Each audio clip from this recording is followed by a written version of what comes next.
है अगर गुरुवर का सानिध्य पाना तो विद्यासागर.गुरु पर जरूर आना।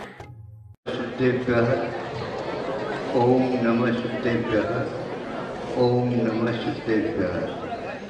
अहिंसा परमो धर्म की, आचार्य गुरुवर श्री कुंद भगवान की, आचार्य गुरुवर श्री ज्ञान सागर मुनि महाराज की, विद्यासागर जी महामुनि राज की।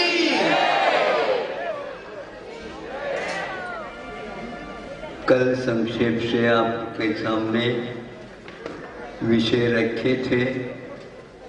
आज भी कुछ समय मिला है,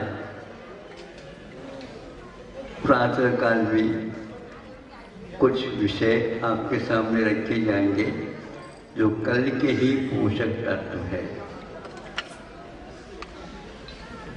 कल ये कहा था दो प्रकार के चारित्र होते हैं, जो संयम और संयम। यह अविरत दशा में नहीं उत्पन्न होते हैं, यानी चतुर्थ गुण स्थान तक इनका कोई लेन देन नहीं होता। ये चारित्र होने की उपशम अथवा क्षयोपशम होने के फलस्वरूप उत्पन्न हुआ करते हैं। फिर भी कल एक बात कही थी, सम्यक वाचन चारित्र तो होता है, हाँ होता है। वह सम्यक दर्शन के साथ जो आवश्यक चारित्र संबंधी भावनाएं हैं वह अवश्य होती हैं, जो प्रशम, संवेग, अनुकंपा, आस्तिक आदि भावों के रूप में स्वीकार किया गया है।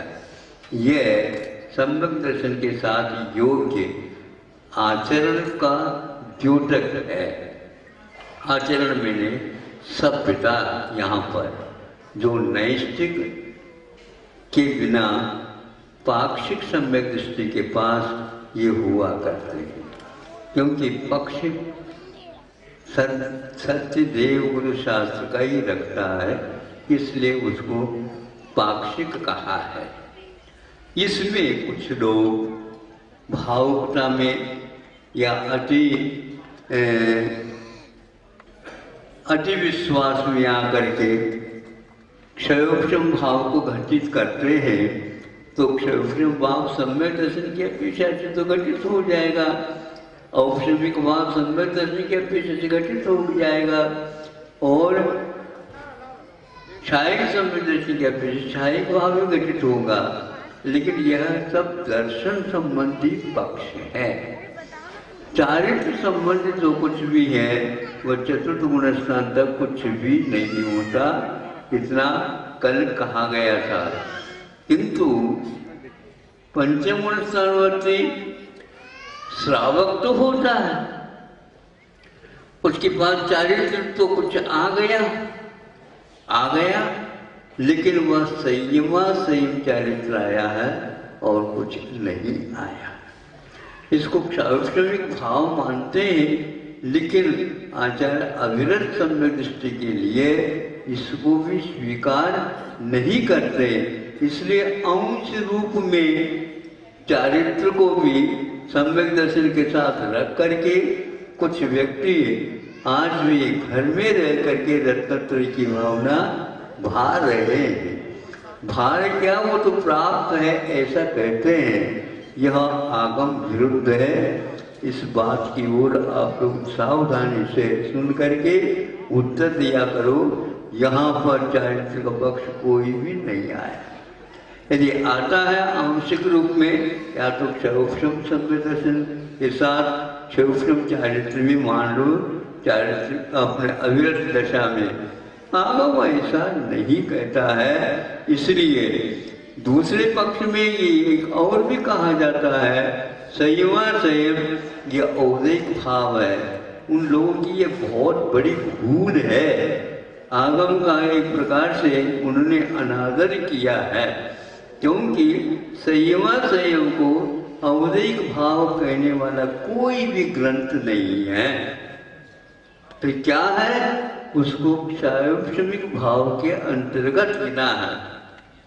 ये बात अलग है, उसके साथ अवदैक भाव भी रहता है। कौन सा अवदैक भाव रहता है? तो दूसरे जो एक और चौकड़ी है प्रत्याख्यान, उसके कारण उस पंचम स्थान में अवदैक भाव भी है जो असंयम भाव माना जाता है। किंतु उसी संयम को असंयम भाव कहो, ये बहुत बड़ी भूल है। और बार बार वो ये कहते हैं ये तो संयम होकर के भी असंयम के समान है, क्योंकि पंचम स्थान में असंयम होता है। अप्रत्याख्यान का तो उदयाभाविक्षय अथवा अनुदय, और प्रत्याख्यान के उदय के साथ वो संयम होता है। ये क्षायोपशमी सम्यक दर्शन के साथ होते हुए भी एक प्रकार से चतुर्थ गुण स्थान में नहीं होता है। इस प्रकार चतुर्गुण स्थान को सार्थक नाम दिया है। कौन सा सार्थक नाम? अविरत सम्यक दृष्टि है। विरत सम्यक दृष्टि ऊपर वाले गुण स्थान में होते हैं और अविरत सम्यक दृष्टि चतुर्थ गुण स्थान में होता है। और प्रथम और द्वितीय गुण स्थान में मिथ्या अथवा सम्यक आचरण चरित्र का अभाव रहता है। इस प्रकार उल्लेख होते हुए भी आगम का कई लोग इसमें अपने अति विश्वास अथवा हम ही स्वाध्यायशील है और कोई है ही नहीं। स्वाध्यायशील तो आप है, लेकिन स्वाध्याय के साथ आप क्या क्या मान रहे हैं इसकी बात है। मान्यता की दृष्टि से आप लोगों में ये जो घर कर रहे हैं यह आपके भविष्य उज्ज्वल नहीं है, ये बता रहे हैं। किंतु वह उसके साथ साथ जनता को भी, भोली वाली जनता को गुमराह की ओर ले जा रहे हैं। ये उनका और अनधिकार चेष्टा है, या यूं कह दो स्वतंत्र लोकतंत्र में अपनी स्वतंत्रता का नहीं स्वच्छंदता का परिचय दे रहे हैं। उससे आप बचिए, क्योंकि जब तक आप बचेंगे नहीं तो उन जो आपके लिए हानिकारक है उससे आप बच नहीं पाएंगे। मोदी साहब ने कहा कि ये कोरोना के ऊपर हमारे पास कोई भी दवाई नहीं है, यदि है उससे बचने का रास्ता तो आप दूरी अवश्य बनाए रखिए। और दूरी कौन सी? भावों की नहीं, किंतु द्रव्य की दूरी बनाए रखिए। और साथ साथ अपने मुख के ऊपर पट्टी, क्या बोलते हैं उसको, मास्क, उसको बनाए रखिए। यही एकमात्र उस हवा से बचने का उपाय है। उसी प्रकार आप लोगों को भी चाहिए हमेशा के लिए उन व्यक्तियों से आप मास्क लगा करके चलिए। क्योंकि हमें जो बाधा से दूर रहना है, उन लोगों को बाधा नहीं, वो साधन दिख रहा है उसमें, तो हम क्या कर सकते हैं? विदेश नीति है जो भारत की नीति से मेल नहीं खाती, लेकिन फिर भी उन विदेशियों को भगा तो सकते नहीं हम, क्योंकि उनकी बात तो टिकट है भारतवर्ष का। लेकिन उन्हें भारतीयता के साथ जीना चाहिए, ये तो हम अवश्य कह सकते हैं।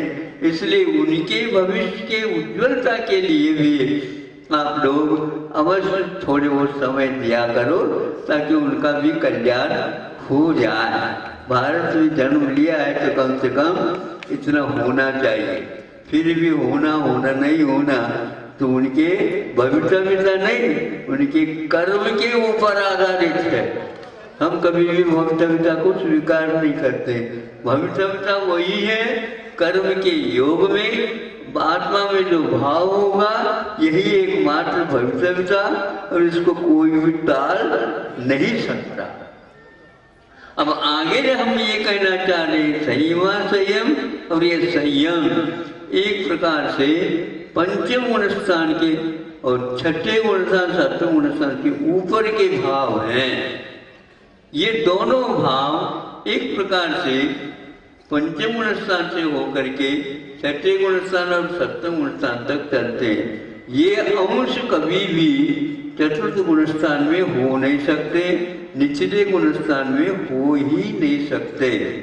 इतना अवश्य है कि इन दो भावों के बाद जो प्रकरण आता है वो बहुत महत्वपूर्ण है।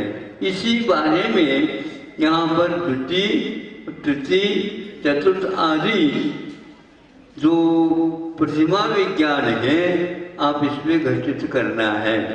अब रही बात आपके लिए नैष्ठिक भाव, नैष्ठिक भाव जो कि द्वितीय प्रतिमा से प्रारंभ होकर के ऊपर तक यह चलता गया है सप्तम प्रतिमा तक, उसको नैष्ठिक भाव बोलते हैं।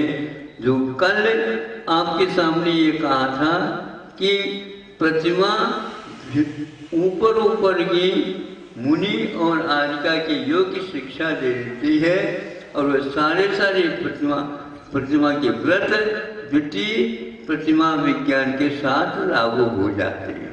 तो 12 व्रत दिए गए थे। 12 व्रतों में 5 अनुव्रत है, 4 शिक्षा व्रत है और 3 गुण व्रत है। इसका संक्षिप्त वर्णन कर लिया।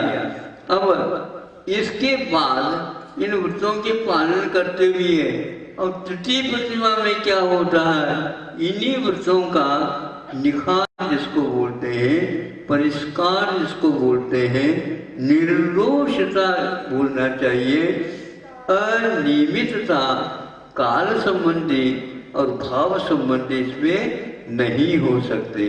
अनियमित का अर्थ यह है कि व्रत प्रतिमा है, ये सारे व्रतों का निर्दोष तो नहीं किंतु थोड़े सदोष के साथ पालन करना द्वितीय प्रतिमा है। ऐसा नहीं कि विधान ही कर लो आप, किंतु उसमें दोष लग सकते हैं, लगते हैं। कैसे लगते हैं? जब दीपक जलाया तो उसके साथ साथ धुआं उठना ये स्वाभाविक है। सुन रहे हैं आप लोग? कितनी भी आप उस लैंप को अथवा चिमनी को या और कोई लालटेन को कोई भी कर दो, उसमें से तेल डालेंगे तो धुआं अवश्य निकलेगा। अब धुआं भी न निकले और तेल भी डाले, ऐसा कैसा संभव है? तो ये संभव नहीं है। संभव है तो यह पेट्रोल होता है ना आप लोगों के यहाँ, तो पेट्रोल के साथ ये कथनचित थोड़ा घटित हो सकता है, गैस बत्ती जिसको बोलते हैं, किंतु यदि उसके बिना यदि जलाते हैं तो अवश्य उसमें धुआं उठ जाता है। गैस बत्ती जलाए, तेल डाला, उसमें हवा भी भर दी, बर्नर के माध्यम से उस हवा के जोर से ऊपर उठ जाता है वह तेल, और जलेबे की सभांति एक गोल गोल पाइप ऊपर की ओर आ जाते हैं। वहां तक घासलेट तेल उसमें है, तेल के रूप में। जो ही वहां उस नली को पार करके ऊपर आ जाता छेद में से, तो एकदम वहां पर अग्नि शुद्ध रहती है और उसमें वहां धुआं नहीं निकलता, सफेद सफेद ही दिखने में आ जाता है। ये उदाहरण इसलिए दे रहा हूं कि आपको समझना चाहिए कि क्षयक्षण भाव के साथ ये उठना अनिवार्य है, धुआं आदि उठना। किंतु कुछ धुआं एक प्रकार से कालीमा लैंप के कांच के ऊपर फैला देती है और कुछ नहीं फैलाते। नहीं फैलाते हुए भी उसको क्षयोपशमिक भाव ही हम कहते हैं। अप्रत्याख्यान और प्रत्याख्यान ये 8 कषाय हैं। थोड़े से आप गौर से सुनिए कि अप्रत्याख्यान का उदय का अभाव और प्रत्याख्यान का उदय का अभाव यह क्रमशः पंचम गुणस्थान में और ऊपरी 2 छठे और सप्तम गुणस्थान में नहीं होते। उदयाभावी क्षय का अर्थ एक प्रश्न में उदय में नहीं आने रूप जो वृत्ति है कषाय की उसको उदयाभावी क्षय कहते हैं। अनंतानुबंध के विषय में भी यही एकमात्र नियम लागू होता है। उसमें भी अनंतानुबंधी का सम्यक आचरण चारित्र के साथ उदयाभावी क्षय रहता है। दूसरा एक और विकल्प है तो वह थोड़ा सा विषयांतर होने के कारण उसको गौण करिए। तो ये उदय में नहीं आना, उदयावली में रह जाना, उसको उदयाभावी क्षय अथवा क्षयोपशमिक भाव कहते हैं। इस प्रकार होने से क्या लाभ होता है? लाभ तो यह है उसका उपशम नहीं होता, नहीं क्षय होता है, किंतु उदय में नहीं आने रूप वृद्धि रहती है। उदाहरण के लिए ये दे देता हूँ ताकि आपको यह विषय अवस्थित निश्चित रूप से स्मृति में रहेगा। आप लोगों ने अपने घर में लाइट लेना चाहते हैं तो सरकार से आपको पहले निवेदन करना होगा। ऐसे नहीं कि लाइट जो है एक साथ आ जाए, नहीं है। लाइन तो आई है, लाइन आई आपके गली में से निकल रही है, लेकिन आपके घर में लाना हो तो उसके लिए आपको संपर्क और लेना पड़ेगा। वो संपर्क जब तक नहीं लेते तब तक वह आपके घर में से भी निकल जाए तो भी आपको प्रकाश नहीं मिलने वाला। अब उसमें आपने लाइन जब ले ली उस विद्युत की तो वहां पर आपको वह विद्युत तो मिल गई लेकिन पूरे प्रकाश नहीं मिलेगा, पूरी उसकी क्षमता भीतर नहीं आएगी, क्योंकि वो पूरी आ जाएगी तो आपके लिए भयानक स्थिति हो जाएगी, उसको आप सहन नहीं कर पाओगे। इसलिए बटन दबा दिया तो उसमें से थोड़ा वोल्टेज के रूप में मान लो 50 का लेना चाहते हैं, 100 का लेना चाहते हैं और कुछ कम बेसी लेना चाहते हैं, हेलोजन जैसा लेना चाहते हैं, चल जाएगा, लेकिन वह बहुत तेज होता है। उसी प्रकार क्षयोपशम भाव के साथ कषाय उदय में नहीं आते हुए उदयावली में होकर के वो चली जा रही है। जैसे विद्युत प्रवाह 50 के बाद और भी बहुत है उसमें, लेकिन वह बाहर नहीं आ सकते क्योंकि हमने उतना ही उसको खरीदा है, ज्यादा खरीद नहीं सकते हैं। यदि डायरेक्ट ले ले, साक्षात ही ले ले तो वो कहते हैं उसको ए या बी, एसी और डीसी, ये राग और द्वेष के लिए लागू होते हैं। नहीं समझे? राग और द्वेष के लिए डीसी मतलब एक प्रकार से द्वेष जो होता है वह फेंक देता, झटका देकर के फेंक देगा, उसमें थोड़ी झटका तो लग जाएगा लेकिन वह बच जाएगा। लेकिन ये एसी तो है ना, वो है एक प्रकार से पकड़ लेती है, और कब तक पकड़ लेती है? जब तक आपके पास तत्व है तब तक तो पकड़ लेगी, फिर बाद में आपको छोड़ देगी, तब जीवन समाप्त होता है। ये राग द्वेष दो करंट है आपके यहाँ प्रवाहित हो रहे हैं, कभी कभी आंखें लाल हो जाती हैं, कभी कभी आंखें अनुराग से भर हो जाती है। अनुराग से भर जाने से दूसरा प्रभावित होता है, लेकिन जीवन पर्यंत फंस जाएगा वो, और वह शोषित करता चला जाएगा। बचियो राग द्वेष दोनों से, लेकिन पहले द्वेष से बचो, फिर बाद में राग से बचो। क्योंकि द्वेष से बचने से मित्रता जैसे हो जाती है तात्कालिक, और उसके द्वारा काम चल सकता है। इस प्रकार ये अप्रत्यय ज्ञान और प्रत्यय ज्ञान, इसके द्वारा जो क्षयोपशम होता है, वह क्षयोपशम भाव कभी भी क्षयोपशम सम्यक दर्शन के साथ क्षयोपशम चारित्र के भाव की व्याप्ति नहीं है। ये लिख दो आप, और जो स्वाध्यायशील होते हैं उनके सामने रखो। जो जो क्षयोपशम भाव होता है सम्यक दर्शन के, उसके साथ साथ चारित्र का भी आना चाहिए, तीन काल में नहीं आ सकता। इसलिए रत्नत्रय का सद्भाव मानना उनके लिए अभिशाप सिद्ध हो रहा है। अब देखो, देव की ही बात करते हैं, चारित्र की बात करते हैं, और शास्त्र की बात करते हैं, लेकिन बात अपनी बात रखते हैं। तो यह एक प्रकार से शासन को खरीदने का परम पुरुषार्थ है। परम पुरुषार्थ का इसके आगे और कुछ नहीं हो सकता। बोल रहे हैं समय सार और बोल रहे हैं अपना सार।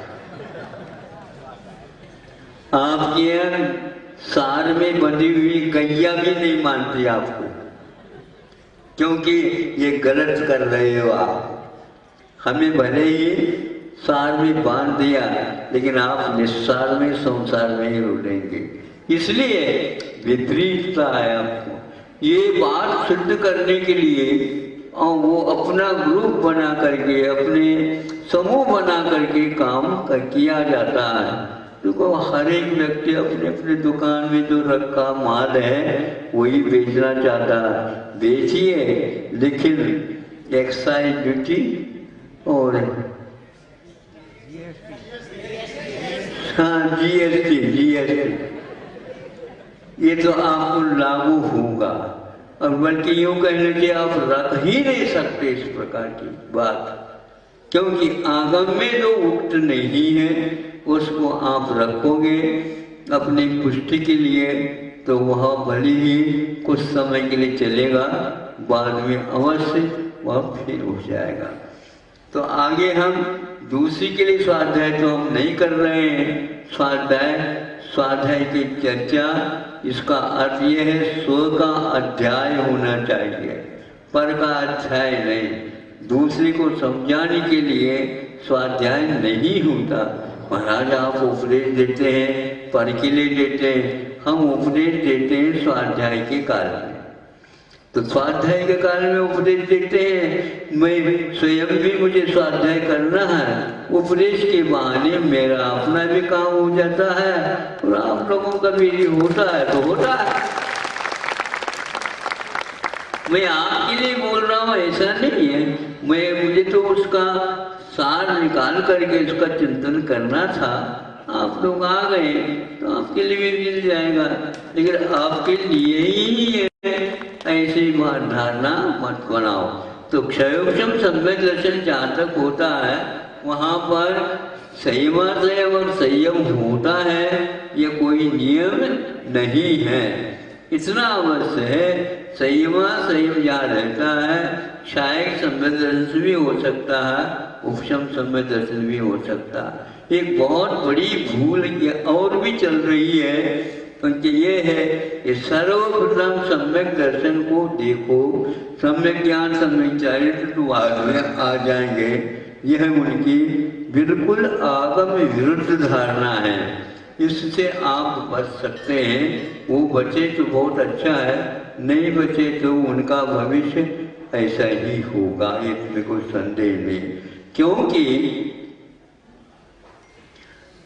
सम्यक दर्शन के साथ यदि आप सम्यक चारित्र को भी मानना चाहते हैं तो उसके लिए तत्संबंधी कषायों का उपशमनादि होना अनिवार्य होता है। वह नहीं हुआ तो कभी भी वह सम्यक दर्शन तो रह सकता है, तो चारित्र प्राप्त नहीं हो सकता, क्योंकि यह चारित्र एक प्रकार से संयम के जो घातक चौकड़ी है उनके बारे में कहा जा रहा है, और वह अविरल सम्यक दर्शन की अवस्था में कभी भी इसकी कुछ भी गठन बढ़न हो नहीं सकता। ऐसा विश्वास रखना ही संवर तत्व का और निर्जरा तत्व का गाढ़ श्रद्धान माना जाता। इससे विपरीत जो कहता है उसके पास तत्व श्रद्धान है ही नहीं, वह केवल दूसरे को ही तत्व श्रद्धान की ओर आकृष्ट करना चाहता है। इसमें भी उसका उपकार का यदि भाव है सात्विक तो भी इसका कल्याण हो सकता है, लेकिन उसका कल्याण बहुत कठिन लगता है, क्योंकि उसने उस पक्ष को जिस पक्ष का वर्णन आगम में नहीं है उसका समर्थन करने में लगा हुआ है। बहुत सारे व्यक्तियों को क्षोभम तो होता नहीं, किंतु कुछ लोगों को क्षोभम द्रव्य श्रुत के अपेक्षा से बहुत हो जाता है, लेकिन उनका वह अपने लिए किसी प्रकार से काम में नहीं आता है। यह कोई भी स्वादिष्ट कोई पदार्थ बनाया आपने और अपने अपने पात्र में रखा है और उसमें एक चम्मच भी रखा है, आप बताओ चम्मच को उस व्यंजन का स्वाद आता है? सुन रहे कि नहीं आप लोग? खाओ तो कहो, क्या आता स्वाद आता है? नहीं, स्वाद तो चम्मच को नहीं और उसी में वह रहता है। नहीं समझे, जब तक परोसते रहते हैं तब तक उसी में रहता है, लेकिन एक क्षण के लिए भी स्वाद नहीं। उसी प्रकार जो व्यक्ति अन्यथा मानता है तो उसको जीवन भर भी भले ही वो उपदेश देता रहे, स्वाध्याय करता रहे, एक बार नहीं 4 बार एक दिन में, तो भी उसको उसमें से एक कण का भी स्वाद नहीं आएगा, क्योंकि वो कहता हाँ क्यों भैया बताओ, तो हाँ आपके लिए संतुष्टि होती है तो वह संतुष्ट अपने आप को भी मान लेता है। ऐसे पराश्रित आनंद में कुछ लोग रहते हैं, क्या करें, अपने अपने दृष्टि है, दृष्टि को प्राप्त तो कर ली, किंतु ये पराय दृष्टि है, स्वदृष्टि ने स्वाध्याय नहीं है। तो आगे जाकर के समय आपका हो रहा है, द्वितीय प्रतिमा में जो 5 अनुवृत्त हैं, 4 शिक्षावृत्त हैं, 3 गुणवृत्त हैं, इसके बारे में संक्षेप से इन्होंने 12 की संख्या बता दी। और कल परीक्षा की भांति कि संलेखना वृत्त भी होता है इसके साथ, जो वहाँ सामान्य रूप से पूरी 11वीं प्रतिमा तक सबके लिए लागू होता है। आचार्यों ने इसको संक्षेप से संलेखना के बारे में भी बताया, हम समय मिल जाए तो उसका भी उल्लेख किया जाएगा। तृतीय प्रतिमा में एक प्रकार से आपको बहुत रहस्य मिलेगा, समय नहीं किंतु नामोल्लेख मात्र करके मैं मध्याह्न में ये समय मिल जाता है, मुझे भी और आपको भी, तो संभव है वह दिया जा सकता है। अब उसका अर्थ सामायिक व्रत और सामायिक प्रतिमा।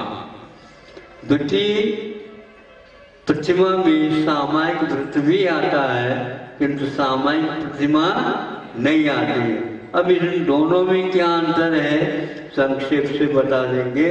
सामायिक प्रतिमा में निर्दोषता है और सामायिक व्रत में कुछ सदोषता भी है, समय संबंधी कमियां रह सकती है और भावों की अस्थिरता भी हो सकती है। बहुत प्रकार के सप्लीमेंट्री होती है ना आपके यहाँ पूरक परीक्षा, उसको कई लोग पास ही मान लेते हैं क्योंकि अगली कक्षा में प्रवेश हो जाता है, इसलिए वो भूल जाते हैं कि हमारे 5 विषय में सप्लीमेंट्री है। अब क्या ABCD तक तो चल गई बताते हैं, ये तो राजमार्ग हो गया। फिर इसके उपरांत मान लो छठी पेपर में भी यदि मान लो पूरक एग्जाम परीक्षा देनी पड़ती है तो उसको मैं आगे बढ़ा, पास ही सभी हो जाते हैं। ऐसा ये एक प्रकार से घोषणा करते हैं बच्चों को ताकि टेंशन ना हो। यद्यपि छोटे अवस्था में टेंशन नहीं होती, बड़ों को होती है, लेकिन आज बड़ों को भी होती है, उनसे भी ज्यादा छोटे बच्चों को। इसलिए योग्यता नहीं होते हुए भी हम पास हैं ऐसा मानना चाहते हैं। इसमें कौन कौन मानना चाहता है? मानना तो सभी चाहते हैं, लेकिन कहना नहीं चाहता। योग्यता के अनुसार अपने आप को मानो, ये बहुत अच्छा है। तो निर्दोषता और सदोषता इस संक्षेप से हम कह सकते हैं। मध्याह्न में इसका खुलासा किया जाएगा। द्वितीय व्रत में, व्रत पश्चिमा में और व्रत नहीं, हाँ व्रत पश्चिमा में और नहीं, व्रत और प्रतिमा में क्या अंतर है इसको देखना है कि व्रत प्रतिमा में द्वितीय प्रतिमा तो आ जाते हैं, लेकिन सामायिक प्रतिमा में सामायिक व्रत के साथ साथ सामायिक प्रतिमा आ जाती है। उसमें आपको अच्छे ढंग से समझ में आएगा। एक एक सेकंड में भी उसमें असंख्यात गुणी निर्जरा होती है। भले ही आपको वहाँ कम समय क्यों न हो, लेकिन वह क्वालिटी यानी गुणवत्ता पर अर्थ को मध्याह्न में बताने का प्रचार करूँगा, क्योंकि विषय बहुत गंभीर है। लेकिन वृत्ति बन गए हैं, इस गंभीरता का स्वाद लेना ही है, नहीं तो अमृत दशा में अनंत काल से लेते आए हैं। अहिंसा परमो धर्म।